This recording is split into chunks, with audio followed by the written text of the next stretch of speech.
A salvação. Plano eterno de Deus para a salvação.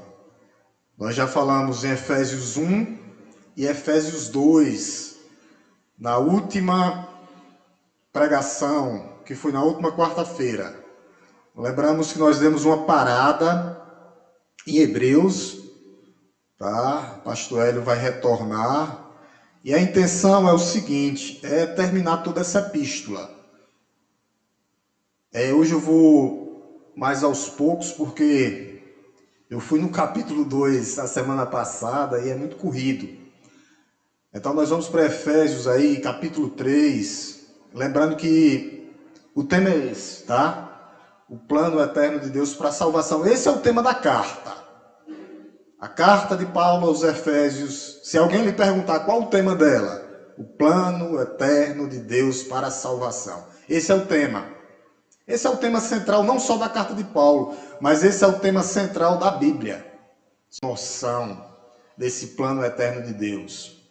Efésios 3, do 1 ao 13, com o tema, o plano eterno de Deus para a salvação. Eu vou ler os ímpares e gostaria que a amada igreja lesse os pares. Amém? A palavra de Deus diz assim: a vocação dos gentios e o apóstolo Paulo. Ele diz: por esta razão, eu, Paulo, prisioneiro de Cristo Jesus, por amor a vocês, os gentios,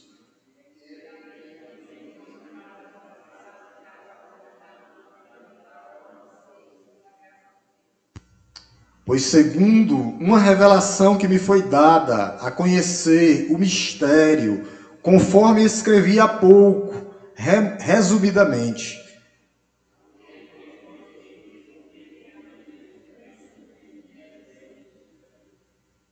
o qual em outras gerações não foi dado a conhecer aos filhos dos homens, como agora foi revelado nos seus santos, apóstolos e profetas, pelo Espírito.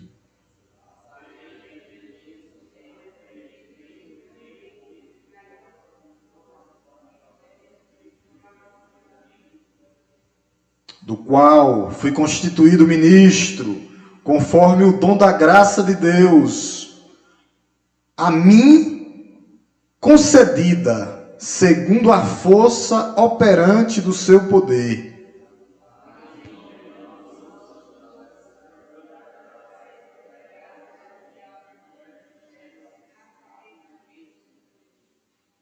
E manifestar a todos qual é a dispensação do mistério que durante tempos passados esteve oculto em Deus, que criou todas as coisas.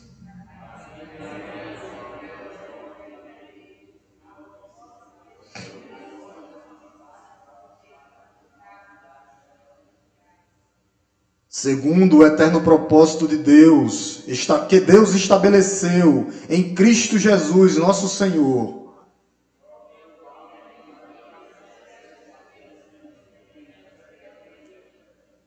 Portanto, eu peço que não desanimem por causa das minhas tribulações em favor de vocês. Por isso é motivo de honra para vocês. Amém?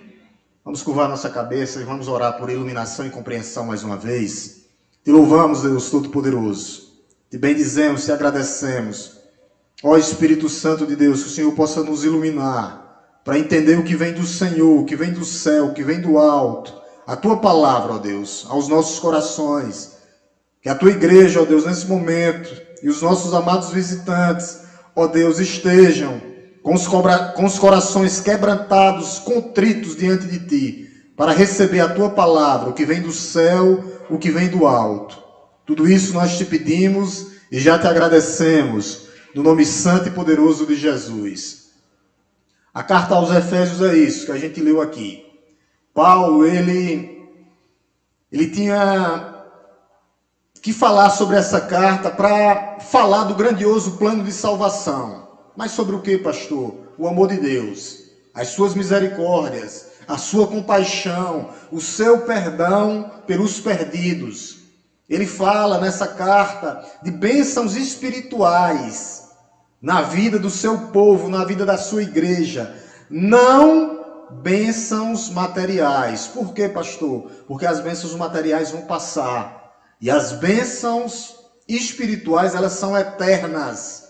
Elas não são perecíveis, como as bênçãos materiais. E Deus, através de Paulo, usa Paulo para falar desse grandioso plano de salvação. O alvo de Paulo era confortar, alertar os seus irmãos. Paulo estava preso em Roma, a sua primeira prisão.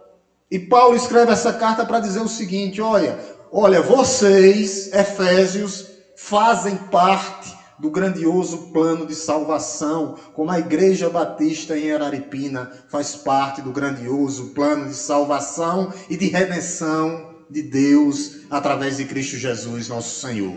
Nós fazemos parte desse grande plano que Deus fez na eternidade afora. Só para a gente entender a divisão dessa carta, tá? Eu preguei no capítulo 1. O que é que o capítulo 1 fala? Justamente desse plano de Deus. Antes da fundação do mundo, que Deus ele planejou, Jesus Cristo veio, executou e o Espírito Santo aplicou esse grande plano na vida da igreja. Se nós estamos hoje, foi porque houve um plano trinitariano antes da fundação do mundo. No capítulo 1, Paulo ora pelos Efésios. A importância da oração, a gente já traz aqui uma aplicação. A importância de uma igreja que ora. Paulo nessa carta ora 2 vezes por essa igreja. Capítulo 2, Paulo vai dizer que a salvação é pela graça mediante a fé em Jesus Cristo, trazendo o homem para o lugar dele. Isso não anula a responsabilidade do homem de crer, se arrepender e confessar. Por quê, pastor? Porque Deus ama, nos amou primeiro, mas quem crê, confessa e se arrepende é o homem. O homem tem essa responsabilidade aqui na terra. No capítulo 2 ainda, o apóstolo Paulo vai dizer que nós somos um povo. Deus nunca teve plano A, B ou C. O plano de Deus era ter um povo, sempre foi ter um povo. Para quê, pastor? Para o seu louvor.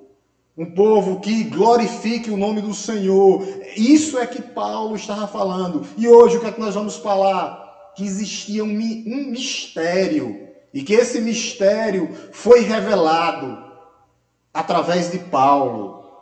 Isso está onde a gente leu. No capítulo 3, no final do capítulo 3, como eu falei, Paulo ora novamente pela igreja. No capítulo 4, nesse plano de salvação da igreja, Paulo vai dizer que a igreja tem que viver em unidade, em harmonia. Por quê? Porque nós somos batizados com o Espírito Santo, um só batismo, um só Senhor, um só Espírito, um só Deus e Pai, que age sobre todos e está no meio de todos. A igreja tem que viver em unidade, em novidade de vida. Capítulo 5, Paulo fala sobre família. Nesse grandioso plano de salvação de Deus, a família é um dos pilares. Ele vai falar sobre casamento, família, filhos e a sociedade em geral. No capítulo 6, Paulo encerra sua carta falando que nós temos que nos revestir com a armadura de Deus. O crente tem que estar preparado como se ele fosse para uma batalha. Preparado. Nós temos que estar preparados. Então o plano de Deus sempre foi ter um povo para seu louvor, para a sua glória e para a sua adoração. Judeus e gentios, e eu e você fazemos parte desse plano de Deus. Versículo 1, mantenha a sua Bíblia aberta. A gente começar a exposição. O que é que Paulo nos fala aqui? A primeira coisa é que ele estava preso. Por esta razão, eu, Paulo, prisioneiro de Cristo. Paulo estava em algemas, aprisionado. Mas por que Paulo estava aprisionado? Qual era a razão, o motivo que Paulo estava aprisionado? A Bíblia, ela sempre responde à Bíblia. Por isso que uma carta pequena dessa, a igreja ela tem que ler por completa para entender. Se eu ler versículos isolados, eu não entenderia a carta.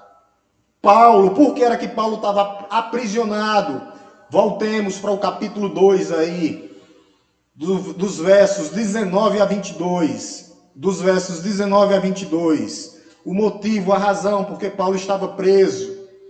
capítulo do 19 ao 22, capítulo 2, versos 19 a 22, a razão porque Paulo estava preso, olha o que ele diz: assim vocês não são mais estrangeiros e peregrinos. Não, nós não somos mais estrangeiros, mas concidadãos dos santos e membros da família de Deus, edificados sobre o fundamento dos apóstolos e profetas, sendo ele mesmo, Cristo Jesus, a pedra angular. Nele todo edifício bem ajustado cresce para ser um santuário dedicado ao Senhor. Nele também vocês estão sendo edificados juntamente com os outros para serem morada de Deus. Paulo estava preso porque pregava o evangelho não só para judeus, mas também para gentios. E esse foi o motivo de Paulo ser encarcerado.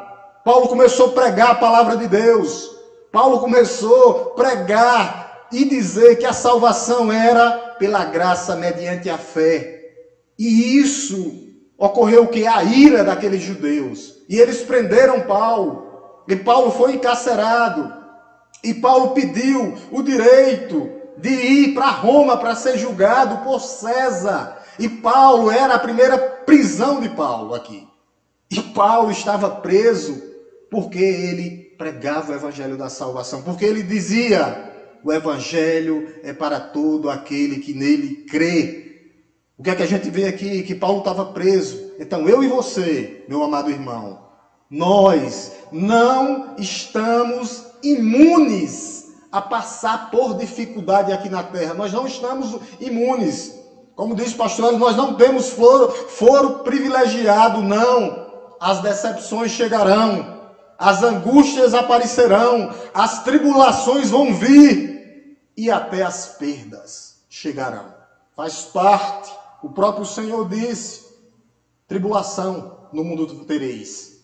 Teremos dificuldades, problema. Paulo estava preso porque ele dizia que nós, os gentios, os não-judeus, fazíamos parte do grande plano de salvação de Deus, e você está aqui hoje por esse amor. Paulo estava dizendo tudo isso, apesar de ser um judeu, zeloso da lei, perseguidor da igreja antes de ser crente.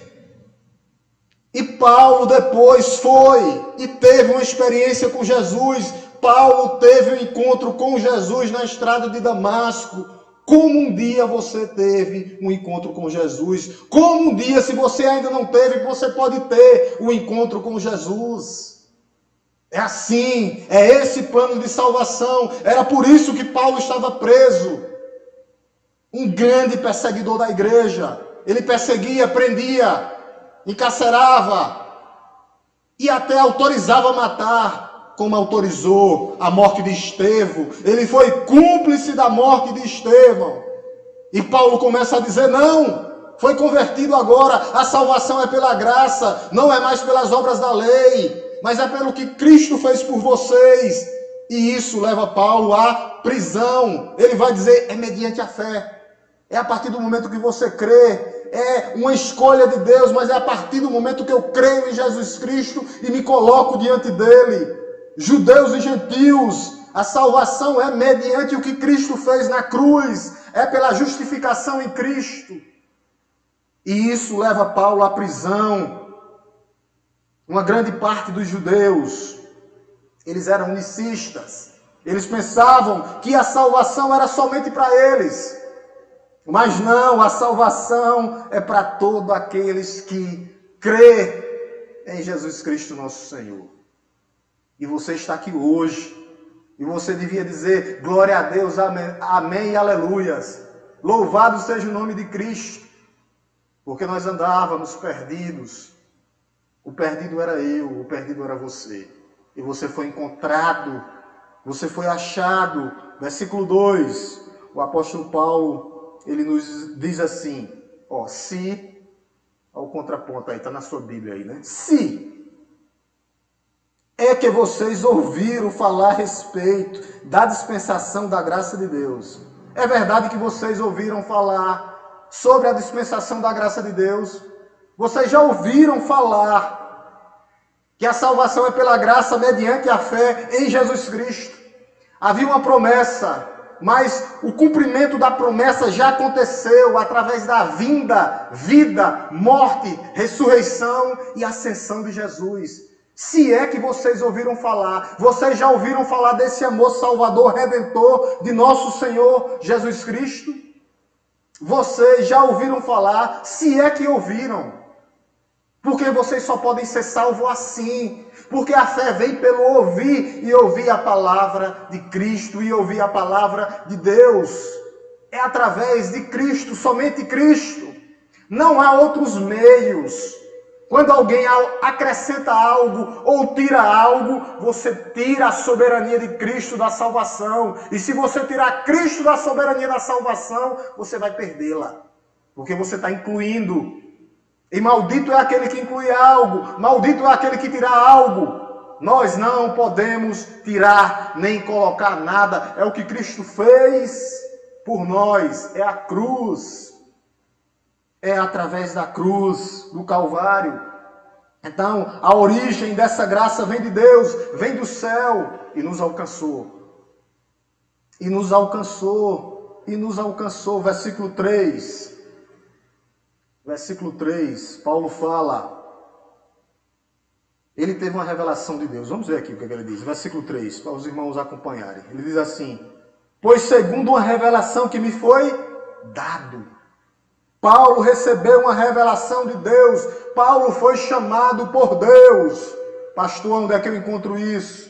Eu vou pedir Vitória para me ajudar. Lá em Atos, nós temos 3 momentos que Paulo fala de sua conversão. Era Saulo e transformou em Paulo, Pedrinha. Ele coloca o homem no lugar, porque nós não podemos ser vaidosos na hora da pregação do Evangelho, senão nós não vamos alcançar vidas, senão nós não vamos alcançar pessoas. Nós temos simplesmente que pregar e anunciar. Paulo teve a conversão. Vamos para Atos 9. Atos 9. O primeiro, vamos ver os 3 momentos. Porque eles falam de coisas diferentes, tá? Atos 9. Atos 9 é a primeira leitura que eu gostaria de fazer com você. Nesse capítulo aqui, vai ter toda a conversão de Paulo, mas nós vamos ler do 15 ao 19, tá? Do 15 ao 19. Para você ver o que é que Paulo diz. Do 15 ao 19. Como foi esse chamado? Como foi essa revelação que chegou até o apóstolo Paulo? Ele diz assim, verso 15: mas o Senhor disse a Ananias: vá, porque este é para mim, quem? Paulo, um instrumento escolhido. Paulo foi escolhido para pregar para nós, para levar o meu nome diante de gentios, diante de reis, homens poderosos. Aí ele continua: bem como diante dos filhos de Israel, judeus, gentios, ricos, pobres e poderosos. Ele é um escolhido para anunciar. Versículo 16: pois eu mesmo vou mostrar a ele, isso é Jesus dizendo a Ananias, pois eu mesmo vou mostrar para ele, olha o que é que ele diz, pois eu mesmo vou mostrar para ele quanto se deve sofrer pelo meu nome. Então Ananias foi, e entrando na casa, impôs as mãos sobre Paulo, sobre Saulo, e disse: Saulo, irmão, o Senhor Jesus, que apareceu a você no caminho para cá, me enviou para que você volte a ver e fique cheio do Espírito Santo de Deus. Imediatamente caíram as escamas dos olhos de Saulo, umas coisas como escamas, e ele voltou a ver. A seguir levantou-se e foi batizado.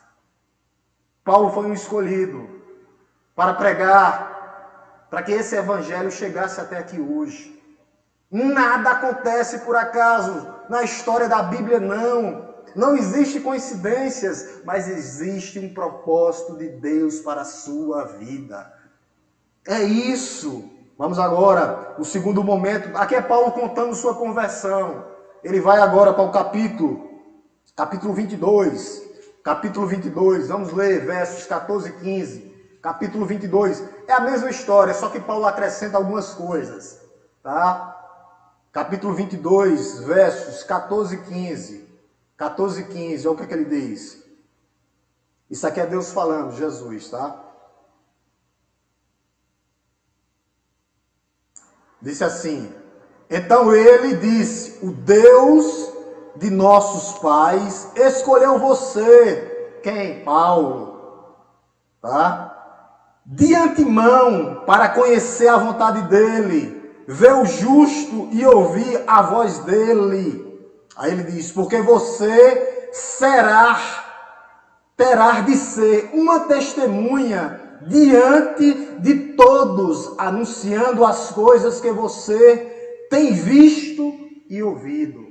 O papel de Paulo era ser uma testemunha viva do Evangelho de Cristo Jesus, nosso Senhor. Então Paulo foi um escolhido de Deus, teve um encontro pessoal com Deus. A última etapa, Paulo falando aqui, 3 momentos da conversão de Paulo. Cada uma ela acrescenta algo, é interessante. Você lê os 3 momentos, capítulo 9, quando chegar em casa vocês leem, capítulo 22 e agora o capítulo 26. É a mesma história, só com algumas coisas diferentes. Nós vamos ler do 16 ao 18, tá? Do 16 ao 18. Tem que ler o completo, mas ia ficar muito... Do 16 ao 18. Amém? Ele diz assim, ó. Mas levante-se e fique em pé.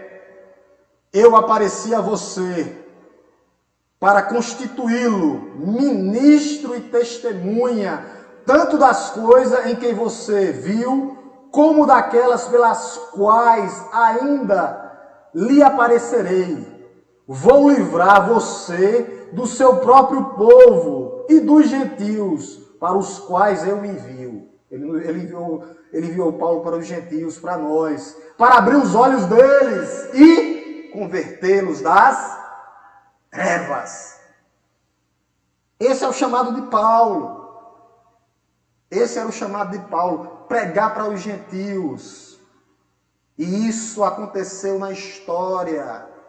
Progressivamente chegou até Araripina. Louvado seja Deus pela vida do nosso amado irmão Paulo. Só que isso era um mistério. Era um mistério. Paulo fala desse mistério. Vamos voltar para Efésios. Efésios. Voltemos para Efésios. Paulo fala desse mistério. O que era esse mistério? A gente vai ver aos pouquinhos. Até o versículo 13. A gente vai conhecer esse mistério. Paulo fala 3 vezes desse mistério. Havia um mistério. O mistério foi revelado, né? A gente já viu aqui. Paulo foi chamado para ser testemunha de Cristo, para nos libertar das trevas, nos trazer para a luz. Mas Paulo fala desse mistério, versículo 3, olha o que é que ele diz. 3 vezes mistério, tá? Eu vou só ler aqui a parte que ele diz, ó.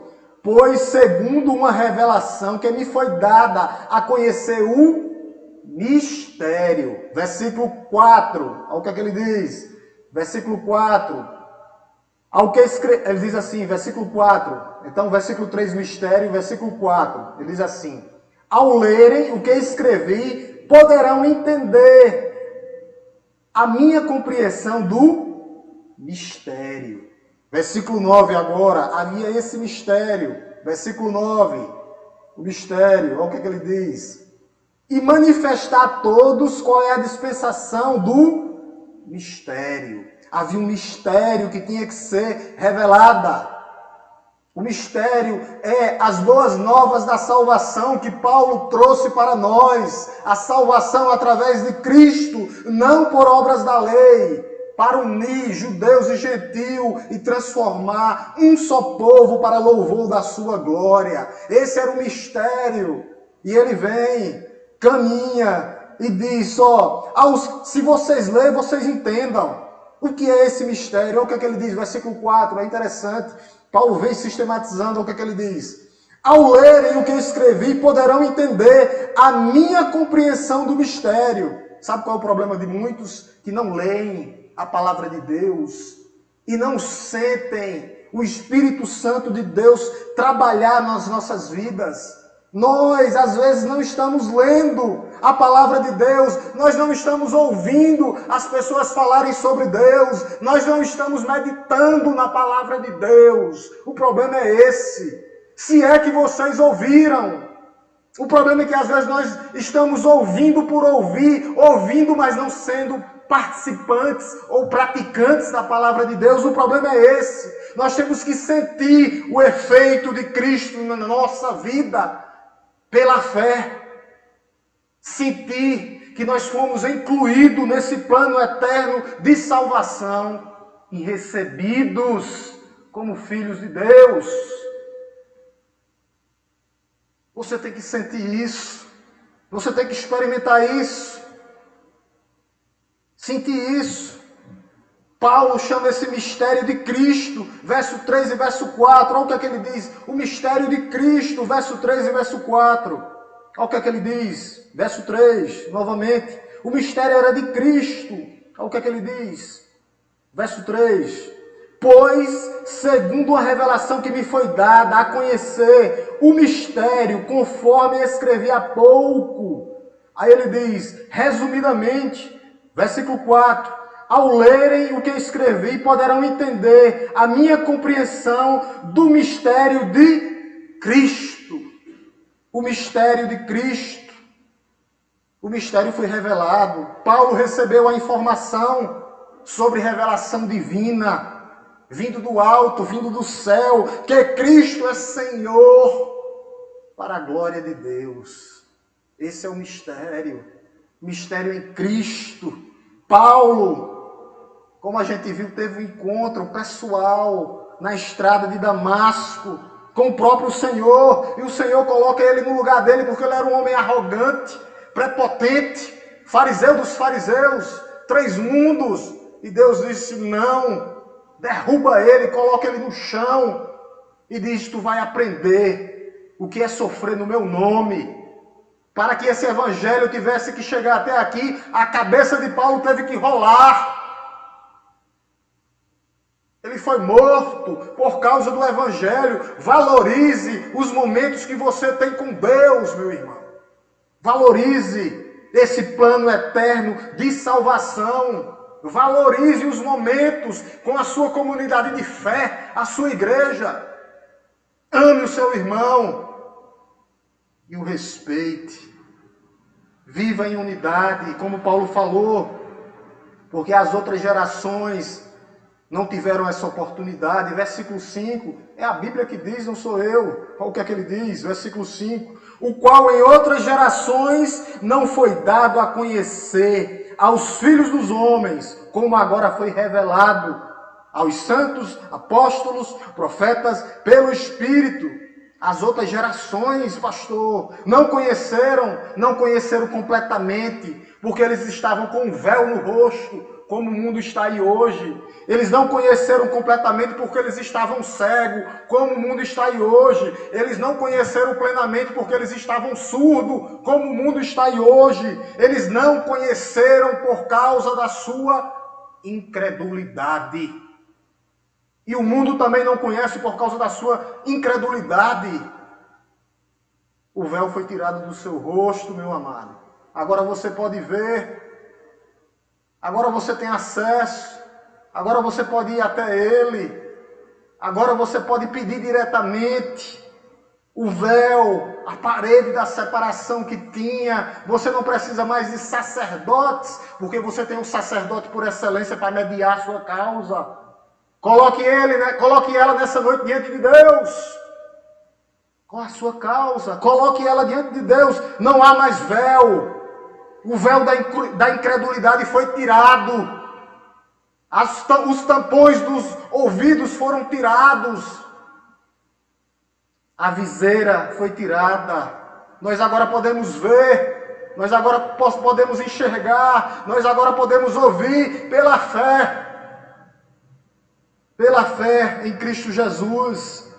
Mas essa geração não ouviu por causa da sua incredulidade. Moisés falou que através do descendente de Abraão seriam benditas todas as famílias da terra. Os profetas falaram Falaram sobre o Messias. A Bíblia toda fala sobre o Messias. Vamos ver algumas passagens que fala que esse evangelho chegaria para todas as nações. Irmã Vitória vai me ajudar, eu vou ler por aqui agora, para agilizar. Vamos ver alguns textos. Que esse evangelho chegaria para todos. Quem são todos? Todo mundo? Não. Todos não vão se salvar. Todos terão a oportunidade? Sim. Sim, todos terão a oportunidade. Meu pai teve. Foi para o céu? Não sei. Eu não posso dizer isso. Não sei, o último momento da vida dele eu não sei. Mas ele teve. Ele teve. Salmo 17. 117, perdão, Vitória. 117, verso 1 e 2. 117, verso 1 e 2. Vamos por aqui, tá? Olha o que é que ele diz. Louve o Senhor, todos os gentios. Todos. Que todos os povos o louvem. Verso 2. Porque grande é a sua misericórdia para conosco, e a fidelidade do Senhor dura para sempre. Aleluias. Chegou para você. O plano eterno é para você. O plano eterno é para seu marido. O plano eterno é para seu filho. O plano eterno é para sua família. Continue pregando. Não desista deles. Isaías, irmã Vitória. Isaías 65:1. Aqueles que buscam o Senhor. Fui buscado pelos que não perguntavam por mim, os gentios. Fui achado por aqueles que não me buscavam, os gentios. Um povo que não se chamava pelo meu nome. E eis que eu disse. O que é que Deus diz para nós? Eis-me aqui, eis-me aqui. Essa é a resposta de Deus para a sua vida e para aqueles que buscam. Sabe o que é que Deus vai dizer? Eis-me aqui. Aqueles que buscam o Senhor, fui buscado. E Deus diz, eis-me aqui. Louvado seja o nome de Cristo. Para sempre seja louvado. Louvado seja o número de Cristo. Números 14, 21. 14, 21. Números 14, 21. Olha o que é que ele diz. Porém, tão certo como eu vivo, como toda a terra se encherá da glória de Deus. Toda a terra chegará para todos a palavra de Deus. Todos terão a oportunidade. Todos, pastor, todos. Todos.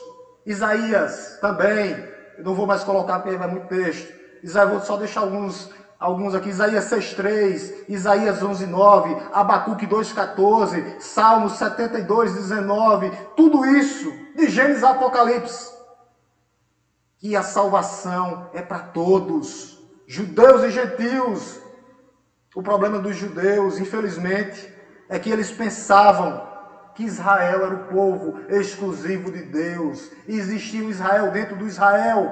A igreja de Cristo, de Gênesis a Apocalipse, é o Israel de Deus. Você é o Israel de Deus, meu irmão. É isso. O que é que eu preciso, pastor, crer? Olha o que é que ele diz no verso 5 ainda, a parte B. Mas agora, vamos voltar para Efésios. Ainda estão aí, é? Olha o que é que ele diz, ó. Mas agora foi revelado. Agora foi revelado. Agora ficou claro. Alvo. Mais alvo do que a neve. O plano de salvação de Deus. A partir do momento que ele disse, nasceria do menino, da descendência da mulher. Depois ele chama um homem chamado Abraão e diz, do teu descendentes serão benditas todas as famílias da terra, através da fé em Jesus. Olha o que é que ele diz agora. Agora, a partir de agora, está completamente revelado a vinda de Cristo, a vida, a morte, a ressurreição e a ascensão de Cristo. Foi revelada para quem? Olha o que é que ele diz aí. Para os apóstolos e profetas. Versículo 5. Para os apóstolos e profetas, a igreja de Cristo. Antigo Testamento para os profetas, os bocas de Deus. No Novo Testamento, os apóstolos. Aqui Paulo está falando dos 12. A igreja de Cristo no Antigo Testamento, a partir daqueles homens que foram profetas, aqueles que foram escolhidos para ser boca de Deus. E no Novo Testamento, os apóstolos. Olha o que ele diz aqui, os apóstolos. Claro que os 12, Paulo aqui nem está se incluindo. Paulo está falando dos 12, tira Judas, traz Matias para o meio dos 12. Judas está de lado, entra Matias no grupo apostólico, os 12. Então a igreja, ela se forma como instituição lá em Atos. Começou com 12 homens, quando Jesus disse, vem Pedro e André, os 2 irmãos, vem João e Tiago, vai lá na coletoria e diz, Mateus, vem, e sai chamando, e forma o time dos apóstolos, 12. E esses 12 homens impactaram o mundo. E a igreja de Cristo, a primeira igreja de Araripina, pode impactar o mundo. O problema é eu e você, nós estamos pregando, exercendo o sacerdócio santo. Esses homens começaram com 12, depois 120. Estão lembrados lá em Atos? Derramamento do Espírito Santo, 120. Depois, primeira pregação de Pedro, 3.000 convertidos. Segunda pregação de Pedro, 5.000 convertidos. Quando você chega em Atos 5, era uma multidão. A palavra de Deus tem esse efeito poderoso de regenerar, de renovar, de trazer de volta o pecador, de mudar. O Novo Testamento é só a gente pegar. Foram escritos por quem? Por esses homens. 13 cartas, Paulo, quase a metade do Novo Testamento. E o restante da Bíblia, do Novo Testamento, foi escrito por quem? Por aqueles homens que andaram com os apóstolos. O exemplo, João Marcos, andou com quem? Com Pedro. Lucas andou com quem? Com Paulo. Foram esses homens que foram escolhidos até o dia de chegar em Araripina a palavra de Deus. Louvado seja o nome de Cristo. Louvado seja o nome de Cristo. E Paulo agora diz qual o efeito disso nas nossas vidas. Paulo fala com clareza agora sobre esse mistério. Qual o efeito dele na nossa vida, na sua vida, na minha vida. 3 coisas que Paulo fala. E eu louvo a Deus. Está aqui. Claro agora. Mais alvo que a neve, como diz a música. O efeito desse mistério em nossas vidas, desse plano eterno de salvação de Deus. O que é que ele acontece na vida dos gentios? Versículo 6 dá essas 3 coisas. Olha o que ele diz no versículo 6. Ele diz assim, versículo 6, ele diz, o mistério é que os gentios são agora co-herdeiros, primeira coisa. Segunda coisa que nós somos, membros do mesmo corpo e co-participantes da promessa de Deus. Você tem todas as garantias em Cristo Jesus. O mistério foi revelado. Co-herdeiros, havia uma promessa para Abraão, que a sua descendência herdaria a terra e a descendência de Cristo herdará o céu. Você é co-herdeiro dessa herança. Você faz parte desse povo e essa herança agora é sua. Nós herdaremos o céu. Co-herdeiros de Deus, co-herdeiros com os judeus, com aqueles que creram. E agora nós somos e temos uma herança eterna. E agora nós somos o quê? Segundo ponto, membros do corpo de Cristo. Nós estamos unidos a Cristo em um só corpo. Esse é o mistério e essa é a revelação maior. Você é co-herdeiro, tem uma herança e você agora faz parte do corpo de Cristo e você agora é participante das promessas de Deus.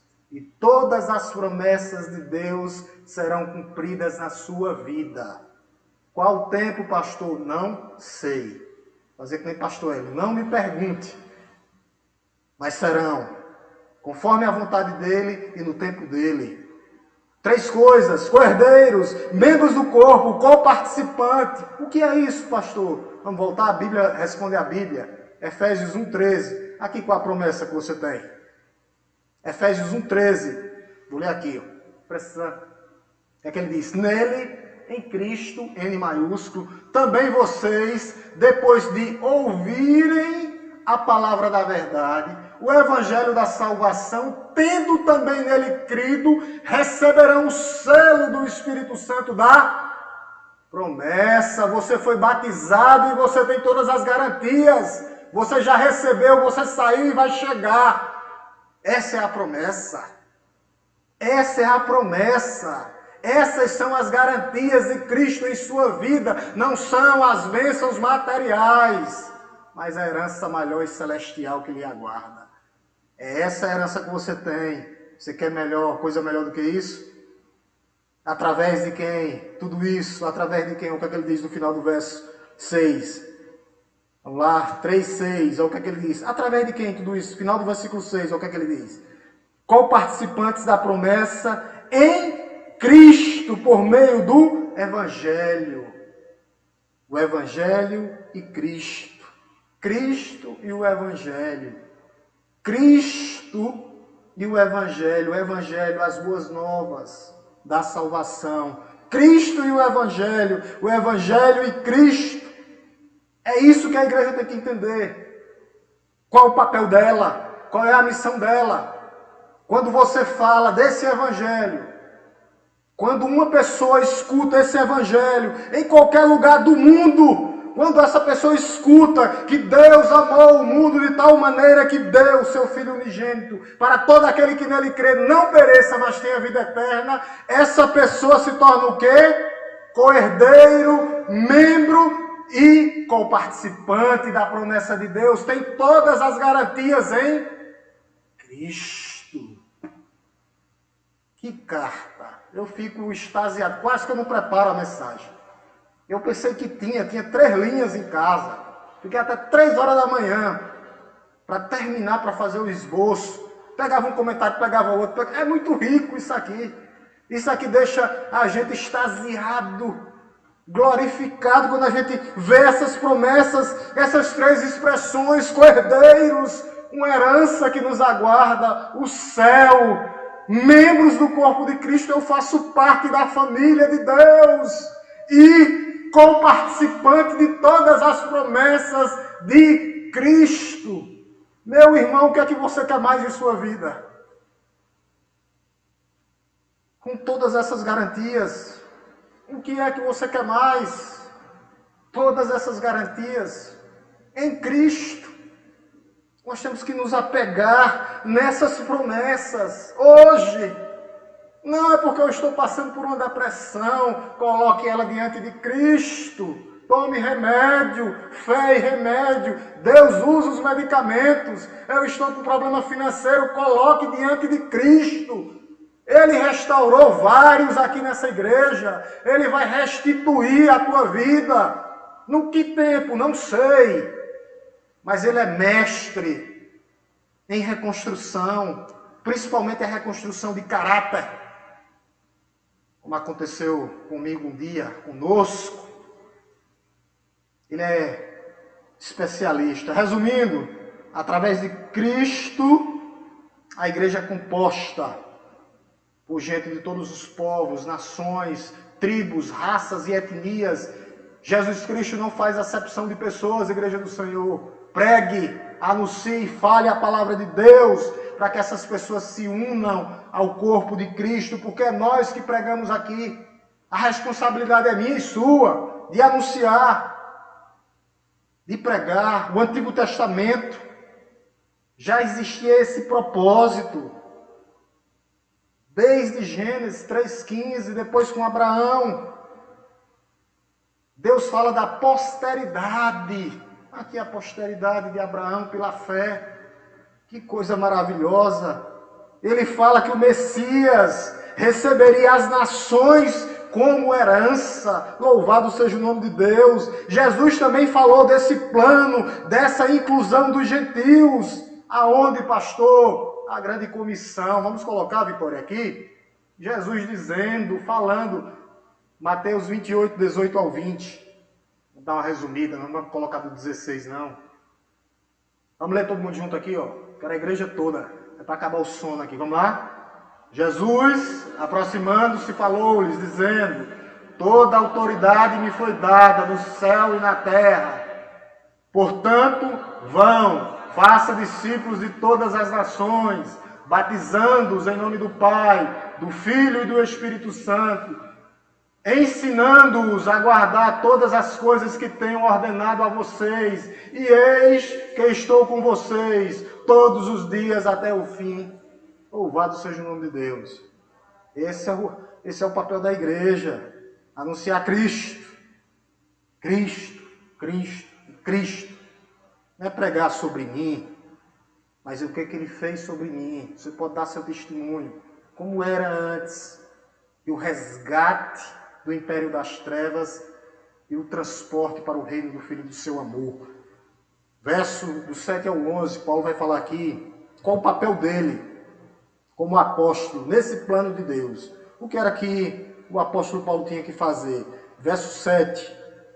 Verso 7. Vamos voltar, Vitória? Verso 7. Olha o que é que ele diz aqui. Verso 7. Ele diz assim, ó, o papel de Paulo, primeiro verso 7, tá? Vamos ler aqui. Ele diz assim, ó, do qual fui constituído ministro, conforme o dom da graça de Deus, a mim concedido, segundo a força operante do seu poder, do poder de Deus. Paulo se transformou em ministro. O ministro no grego aqui sabe o que é? Servo. Quer ser o maior? Sirva mais no reino de Deus. Sirva mais no reino de Deus. Paulo foi comissionado para ser um servo. Ou a palavrinha ela tem duplo sentido, é diácono. Chamado para servir, não para ser servido. O que Jesus disse. Ministro. Porque tem uma palavra bonita, né? Pensa que é ministro do STF. Não, ministro de Cristo. Nós servimos a um Deus maior. Muito maior. Muito mais poderoso. Todos que se levantaram contra ele caíram. Todos que se levantarão cairão. Um por um serão derrubados. Todos. Olha o que ele diz na parte B. Conforme o dom da sua graça. O seu chamado foi pela graça.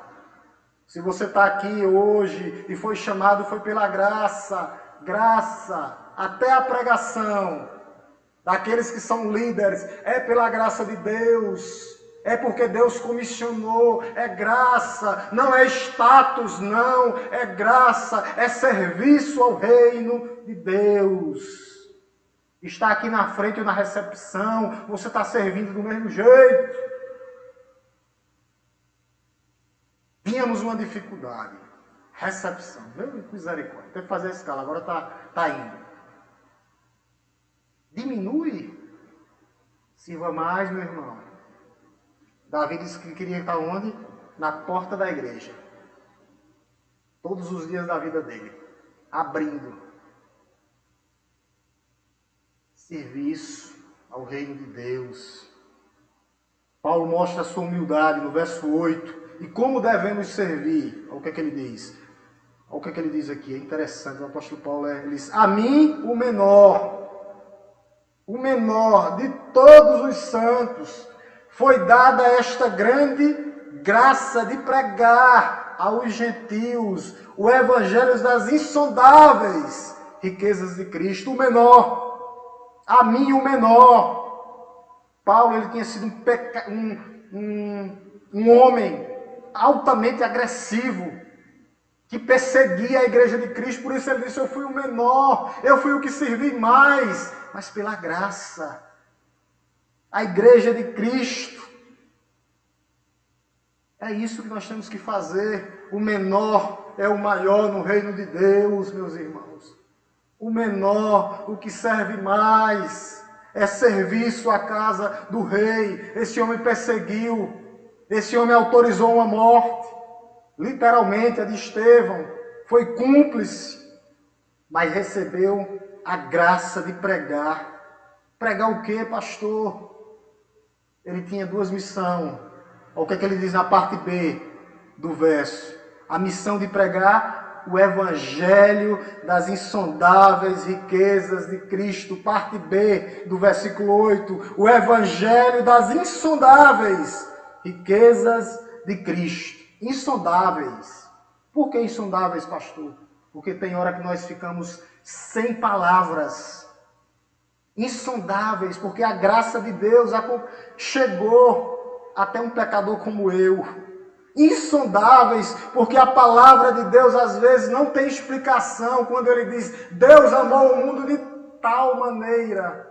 Nem João consegue explicar. Insondáveis, porque é um plano eterno antes da fundação do mundo. Insondáveis. Aí ele diz no verso 9, a segunda missão dele. Ele diz assim: e manifestar a todo qual é a dispensação do ministério. É isso que nós temos que fazer, manifestar a todos. Falar, a minha missão é manifestar a pregação do Evangelho. Fala e não te calas. É isso, esse é o papel da igreja. Esse é o papel da igreja, esse é o ministério que através dos séculos, olha o que ele diz na parte 9 do versículo 9, olha o que ele diz, ele diz assim, ó, e manifestar a todos os quais é a dispensação do mistério, que durante tempos passados esteve oculto em Deus, que criou todas as coisas. O que era esse mistério? Cristo em mim, Cristo em você, esperança da glória. Cristo em nós, esperança da glória. É isso que nos aguarda. É esse mistério. Cristo em mim, Cristo em nós. Cristo nosso Salvador. E do versículo 10 ao versículo 11, ele diz: por que tudo isso? É como se fizesse uma interrogação. Para que tudo isso? Por que nós chegamos até aqui agora? Por que tudo isso? Por que eu estou falando tudo isso? Do verso 10 ao verso 11, olha o que Paulo diz. Ó. Os irmãos acompanhem. Ele diz assim: e isso para que agora, hoje, pela igreja, a multiforme sabedoria de Deus se torne conhecida dos principados e das potestades nas regiões celestiais, segundo o eterno propósito que Deus estabeleceu em Cristo Jesus, nosso Senhor. Esse é o propósito eterno de Cristo. Versículo 11. O propósito eterno é Cristo em nós, na eternidade. O propósito de Deus foi traçar um plano de salvação para que seu povo pudesse, lá na glória eterna, o glorificar todos os dias da sua vida. É esse propósito. Um povo chamado, a sua igreja, o que ele diz? A sua igreja. A sua igreja. Ele escolhe a sua igreja. Ele purifica a sua igreja através do sacrifício de Cristo. E por meio do Espírito Santo de Deus, ele nos santifica. É isso que ele faz com a igreja dele. Esse é o propósito de Deus, a sua igreja. Um plano antes da fundação do mundo, antes da história. Porque ele é dono da história e tinha esse plano, a igreja, um povo para seu louvor. E ele fala da multiforme, o que é que ele diz no verso 10? A multiforme graça de Deus. O que é que ele quer dizer com isso, pastor? Que a graça de Deus é lançada por todos os ângulos, multiforme, vários ângulos, mas só há um modo de chegar: Cristo. Cristo. Cristo em nós, esperança da glória, através da sabedoria de Deus, o único modo, Cristo, multiforme. Aqui é como se ele está falando aqui de um diamante. O diamante tem várias facetas, mas o centro é Cristo. A multiforme graça de Deus, que é lançada. E ele vai falar dessa sabedoria de Deus. Que isso seria conhecido sobre quem? As potestades do ar, os principados e potestades. Anjos bons e anjos maus. Satanás conhece, ele sabe o que é o Evangelho, por isso ele treme. Ele já foi vencido na cruz do Calvário. Cristo esmagou a cabeça da serpente. Ele só está esperando o grande dia, onde será lançado no lago de enxofre. E ele treme, porque ele sabe do poder e da sabedoria de Deus. Até os principados e potestades, eles sabem, anjos bons e anjos maus. E ele diz, para encerrar, verso 12 e 13, que nós agora temos acesso a Deus. No plano eterno de Deus, a salvação, ele nos dá acesso direto ao Pai. Olha o que é que ele diz, verso 12 primeiro. Em Cristo temos agora ousadia e acesso a Deus com confiança, mediante a fé em Cristo, nele. Mediante a fé nele, em Cristo, temos ousadia, acesso a Deus com confiança, mediante a fé nele. Nós temos acesso. Não há mais, não precisamos mais de sacerdote. Você pode ter ousadia de falar com o seu Senhor, de se colocar na presença do Senhor. Nós temos que nos achegar a Ele como pastor, quebrantados e contritos, entregues a Ele completamente para que Ele possa ouvir o nosso clamor. Você tem acesso, entre na presença de Deus, tenha um relacionamento com Deus. É isso que o apóstolo Paulo está dizendo. Um relacionamento pessoal, íntimo. É você e Ele. Na sua leitura, nas suas orações e na hora que você está falando dele. É Ele e você e Ele. O acesso direto. Ousadia, não temas. Tenha essa ousadia. Porque Paulo vai dizer isso. Paulo traz uma implicação dizendo isso. Olha o que ele diz. Peço a vocês, verso 13, que não desanime por causa da minha tribulação.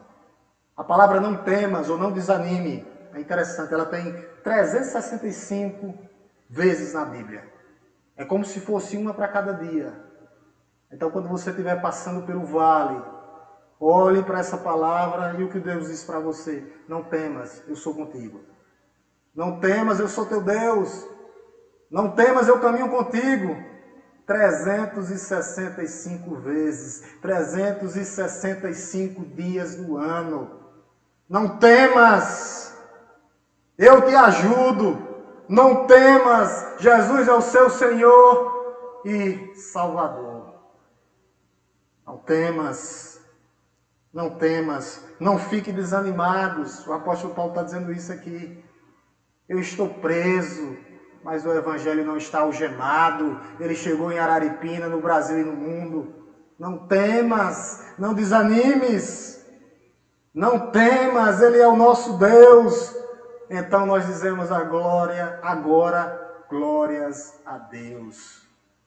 Nos céus e em todas as alturas, hosana, ora vem Senhor. Porque essa graça de Deus chegou para a Igreja Batista em Araripina. E eu louvo a Deus pelas nossas vidas, meus irmãos. E eu quero terminar com algumas aplicações e implicações para que nós possamos pensar nessa noite no que foi falado nesse plano eterno de Deus na salvação. Que plano, que poder de Deus para salvar pecadores como eu e como você.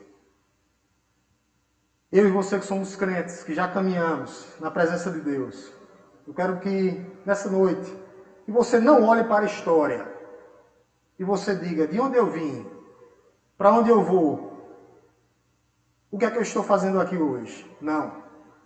Porque o mistério de Cristo já foi revelado para você. E você foi alcançado. Mas eu quero que você se pergunte nessa noite, aonde eu e você nos encaixamos nesse plano eterno de Deus na salvação. Como temos feito as coisas para o Senhor? Na dependência ou buscando algo em troca? Onde nós nos encaixamos nesse plano eterno? Estamos glorificando a Deus ou glorificando a homens ou a nós mesmos? Aonde nós nos encaixamos nesse plano eterno de Deus? Segundo, o plano já foi revelado. Então, o problema é que muitos estão com os ouvidos e os olhos fechados para Cristo e não querem ler e estudar a palavra de Deus. Por isso eles perguntam: por que existimos? Para onde vamos e de onde somos? Eles, por causa da sua incredulidade, não querem ouvir a palavra de Deus e estão perdidos. E a responsabilidade é deles, porque todos terão a oportunidade de ouvir a palavra de Deus pelo menos uma vez na vida. São indesculpáveis. Terceiro, você tem certeza que faz parte desse plano de Deus na história da salvação? Você tem certeza? Eu quero lhe pedir em nome de Jesus nessa noite, em nome de Jesus, que você examine o seu coração. Como está o seu coração e a sua alma diante de Deus? Examine-se o homem a si mesmo, examine a sua vida, examine a sua alma, para saber se verdadeiramente você faz parte desse plano de salvação. Quais são as evidências de salvação em sua vida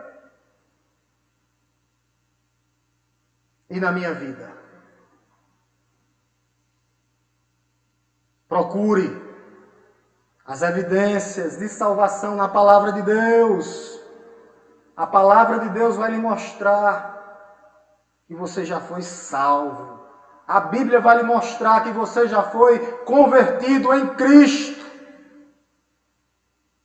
Quarta aplicação é para a igreja. Nós não podemos perder a oportunidade de fazer isso que nós estamos fazendo agora. Estarmos juntos, porque nós fazemos parte do corpo de Cristo. Não existe membro separado do corpo. Ande e caminhe junto com a igreja de Cristo. Membros do corpo. A igreja existe para isso, para que nós possamos andar juntos. Não existe membro dividido. Lembre-se que Jesus disse: um reino dividido deixa de existir. Meu amado irmão, se alegre do Senhor nessa noite, porque a alegria do Senhor é nossa força. Se apegue nas promessas do Senhor, meu amado irmão, porque depois de você crer, você se tornou co-herdeiro, você tem uma herança maior. Depois de você crer em Cristo, você agora é membro do corpo e da família de Cristo. A partir do momento que você creu, se arrependeu e confessou, você se torna participante de todas as promessas de Cristo. Foi isso que foi falado no verso 6. Creia nisso nessa noite e será salvo. É a única oportunidade. Renove, você que já é igreja, a sua fé e persevere até a morte e você será salvo. Amém, igreja? Vamos orar em nome de Jesus. Curvemos nossas cabeças. E eu termino dizendo para você o que Paulo disse aqui. Não temas. Não desanime. Creia em Deus. Creia também em mim, de Jesus Cristo. Na casa de meu Pai há muitas moradas. Oremos. Senhor nosso Deus, nosso Pai que estás no céu, nós te louvamos pela tua palavra, pelo teu plano de redenção na vida da igreja, onde nós, ó Deus, ouvimos nessas 3 quartas-feiras o teu propósito, antes da fundação do mundo, de escolher um povo para teu louvor, para a tua adoração. Quem é esse povo, Senhor? A tua igreja. A tua igreja local aqui hoje, sim, mas também a tua igreja invisível, espalhada nos 4 cantos da terra. Obrigado, Senhor, por tão grande amor, por esse plano de redenção. porque nós estávamos em trevas, na escuridão, e o Senhor nos achou, e o Senhor nos resgatou, e o Senhor nos tirou do império das trevas e nos transportou para o reino do Filho do teu amor. E agora nós temos vida, vida em abundância. Ó Deus Todo-Poderoso, obrigado pela vida da tua igreja. Que a tua igreja não possa temer os males que vêm pela frente, porque o Senhor é o Deus Todo-Poderoso, o general que luta as nossas batalhas. E nós entregamos as nossas vidas nessa noite, a vida da tua igreja nas tuas mãos. Conduz-nos, ó Deus, com o teu braço forte, com a tua destra fiel. Nos mantém alicerçados na rocha, nos conduz, Pai Santo. Nos dá ousadia, ó Deus, a entrar e ter relacionamento com o Senhor, como foi falado aqui no texto.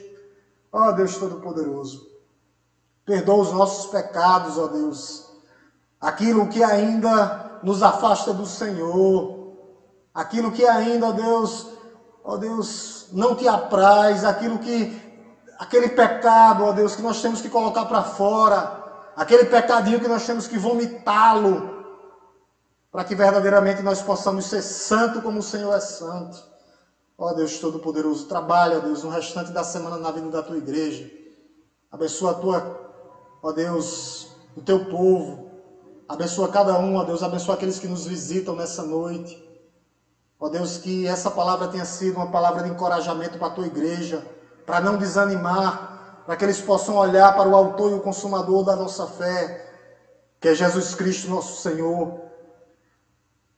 E para aqueles, ó Deus, que ainda não tiveram encontro contigo, que hoje seja noite de salvação, para a tua glória, para o teu louvor.